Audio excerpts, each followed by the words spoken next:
दोस्तों, सिनेमा घरों में इस वक्त धुरंधर 2 ने जो भौकाल मचा रखा है, उसने सारे रिकॉर्ड्स को हिलाकर रख दिया है। रणवीर सिंह के खूंखार अवतार और फिल्म के रोंगटे खड़े कर देने वाले एक्शन ने हर किसी को सन्न कर दिया है। पाकिस्तान का मुस्तकबिल अब हिंदुस्तान तय करेगा। लेकिन क्या आपने कभी गहराई से सोचा है कि पर्दे पर दिखने वाला पाकिस्तान का कराची शहर, वो खतरनाक धमाके, आग के बीच की ब्रूटल लड़ाई और वो डरावने चेहरे क्या वाकई असली हैं, या फिर यह सिर्फ कंप्यूटर और वीएफएक्स का कोई बहुत बड़ा मायाजाल है? आखिर कैसे लगातार कड़ी मेहनत और थाईलैंड से लेकर पंजाब तक के खतरनाक लोकेशंस पर इस महा ब्लॉकबस्टर को शूट किया गया? पर्दे के पीछे रणवीर सिंह और क्रू मेंबर्स ने अपनी जान पर खेलकर किन किन असली स्टंट्स को अंजाम दिया है? आज के इस एक्सक्लूसिव वीडियो में हम धुरंधर 2 की मेकिंग, इसके खौफनाक शूटिंग लोकेशंस और एक्शन के पीछे का पूरा कच्चा चिट्ठा डिकोड करेंगे। तो चलिए बिना देरी के इस रात से पर्दा उठाते हैं। लेकिन आगे बढ़ने से पहले कमेंट्स में जरूर बताएं कि आप हमारी यह वीडियो किस राज्य या शहर से देख रहे हैं। दोस्तों, सिनेमा की दुनिया में किसी भी फिल्म को बनाना एक बहुत बड़ी चुनौती होता है। एक कहानी को कागज से निकालकर बड़े पर्दे तक पहुंचाने में सैकड़ों लोगों की दिन रात की मेहनत लगती है। लेकिन जब बात धुरंधर जैसी एक विशालकाय और भव्य फिल्म की हो, तो यह चुनौती 100 गुना ज्यादा बड़ी और जटिल हो जाती है। आपको यह जानकर भयंकर हैरानी होगी कि धुरंधर पार्ट 1 और धुरंधर पार्ट 2 की शूटिंग अलग अलग समय पर नहीं, बल्कि एक ही साथ की गई है। जी हाँ, फिल्म मेकर्स ने इस पूरे महाप्रोजेक्ट को महज 2 साल के कड़े और थका देने वाले शेड्यूल के अंदर शूट करके तैयार किया है। सिनेमा के इतिहास में किसी भी डायरेक्टर, प्रोड्यूसर या लीड एक्टर के लिए यह बिल्कुल भी आसान फैसला नहीं होता कि वो इतने बड़े स्केल की 2 एक्शन पैक्ड फिल्मों को एक ही फ्लो में शूट करे। इसके पीछे एक बहुत बड़ा रिस्क भी होता है। लेकिन धुरंधर की टीम ने यह रिस्क लिया, दोनों फिल्मों को सिनेमा घरों में रिलीज करके दर्शकों को एक के बाद एक 2 बड़े सरप्राइज दिए। इस ऐतिहासिक मास्टर प्लान के पीछे जो दिमागी मेहनत, सटीक प्लानिंग और शारीरिक थकान लगी है, वह पर्दे के हर एक फ्रेम में साफ दिखाई देती है। यह एक ऐसा विजन था जिसने एक्शन सिनेमा के काम करने के तरीके को एक नई और बेहतरीन दिशा दी है। फिल्म देखते वक्त हर दर्शक को यही लगा कि इसके ज्यादातर हिस्से सच में पाकिस्तान में जाकर शूट किए गए हैं। खासकर पाकिस्तान के कराची शहर की वो तंग गलियां, वो भीड़ भाड़ वाले बाजार, वो पुरानी इमारतें और वो खतरनाक माहौल एकदम असली लगता है। लेकिन दोस्तों, कैमरे का यह इल्यूजन या मायाजाल आपको पूरी तरह से हैरान कर देगा। असल में पाकिस्तान का यह पूरा का पूरा शहर थाईलैंड, बैंकॉक की जमीन पर एक बहुत बड़े सेट के रूप में खड़ा किया गया था। जरा सोचिए, एक देश के अंदर दूसरे देश का पूरा ढांचा तैयार करना कितना मुश्किल काम रहा होगा। इस फिल्म के 8 डायरेक्टर्स और सेट डिजाइनर्स की टीम ने लगातार 3 महीने तक दिन रात एक करके इस शहर को अपने हाथों से बनाया।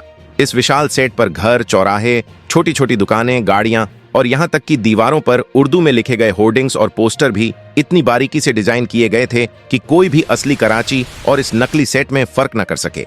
चिलचिलाती धूप और लगातार बदलते मौसम के बीच भी इस टीम ने हार नहीं मानी।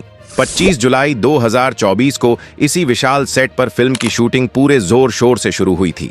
आपको जानकर ताज्जुब होगा कि धुरंधर के पार्ट 1 और पार्ट 2 की लगभग 70% मेजर शूटिंग इसी थाईलैंड वाले कराची सेट पर ही पूरी की गई है। फिल्म की शुरुआत से लेकर उसकी खौफनाक एंडिंग तक इस एक सेट ने कहानी में एक बहुत ही अहम किरदार निभाया है। आजकल के दौर में फिल्मों में हर छोटे बड़े स्टंट, धमाके या आग के सीन के लिए ग्रीन स्क्रीन और कंप्यूटर ग्राफिक्स का सहारा लिया जाता है। ऐसा इसलिए किया जाता है ताकि एक्टर्स सुरक्षित रहें और खर्च भी कम हो। लेकिन धुरंधर 2 के डायरेक्टर और एक्शन टीम ने तय किया था कि दर्शकों को जो भी दिखेगा वो बिल्कुल असली होगा।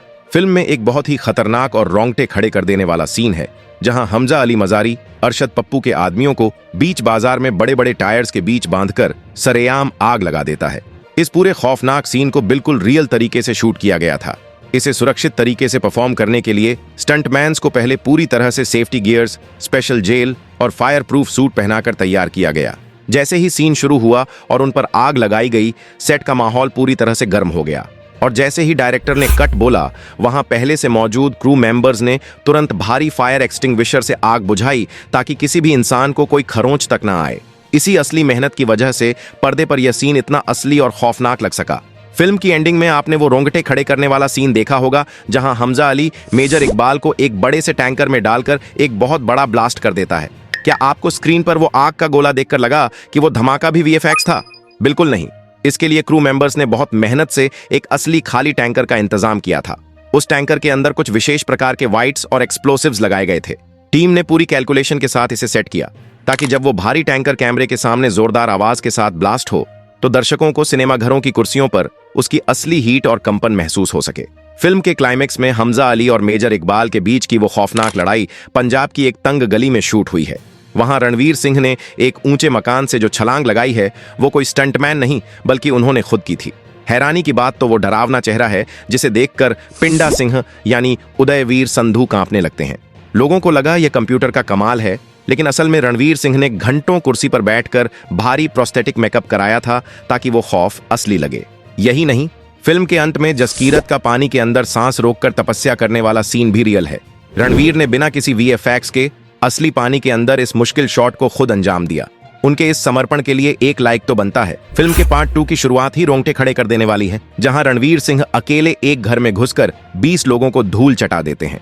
वहीं क्लाइमेक्स का वो भावुक पल अमृतसर के अजनाला गांव में फिल्माया गया है, जहां फिल्म में दिखने वाले ऑन्टो वाले भाई साहब कोई प्रोफेशनल एक्टर नहीं बल्कि वहीं के असली निवासी हैं। दोस्तों, आपको क्या लगता है, क्या एक्टर्स को अपनी जान जोखिम में डालकर ऐसे असली स्टंट करने चाहिए? कमेंट्स में अपनी बेबाक राय दें। अगर यह कड़क मेकिंग पसंद आई हो तो वीडियो को लाइक और शेयर करें। ऐसी ही वेरीफाइड खबरों के लिए चैनल को सब्सक्राइब करके बेल आइकन दबाएं। हमेशा सच का साथ दें। जय हिंद, वंदे मातरम।